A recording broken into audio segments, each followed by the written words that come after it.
I'm going to hand over to you first, Hayden. Can you tell us a little bit about your success? Yeah, sure. Well, kia ora everyone. Nui kia koutou katoa, ko Hayden Munro, tōku ingoa. Thank you so much for inviting me along to speak to you today. So I was very lucky to be Jacinda Ardern and New Zealand Labour's campaign manager for our general election campaign in 2020. Which has been one of our most successful campaigns ever. We won the first ever majority government under the excellent proportional representation system that we have in New Zealand.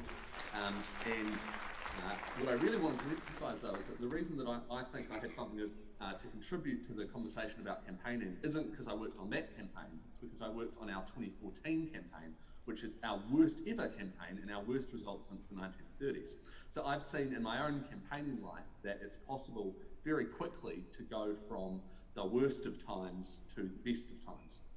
And what that experience has taught me and taught our party is a couple of things. The first is the absolute importance of offering a hopeful and optimistic message. You know, these are times around the world that are really scary, but are really challenging for people.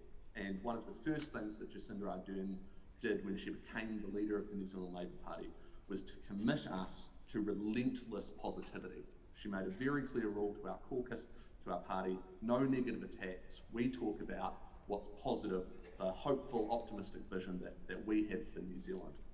The second thing, and this is where I think this falls not just to the leaders of parties, but to campaigners, from activists to campaign leadership, is the absolute importance of running united, disciplined and focused campaigns that are grounded in credible research into what the voters that we need actually think and feel.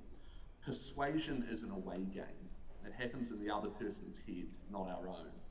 And we found that when we ground our campaigns in research and in what works, we have a much better chance of success. And the third thing I really just wanted to emphasise is that, you know, we've seen that when we have a leader and a candidate and a party united behind her that focuses on inspiring our supporters, on firing up our base, but also on persuading and reassuring voters who might not have voted for us before, and doing all of that with a hopeful and united message, it's incredibly effective. And when we do that and when we win, we get the opportunity to make some profound and lasting change. So because we won a majority government just in the last 12 months, New Zealand has had a world-leading response to the pandemic. We've had the highest rate of, some of the highest rates of economic growth in the Western world, record wage growth. We're introducing sector-based bargaining, fair pay agreements.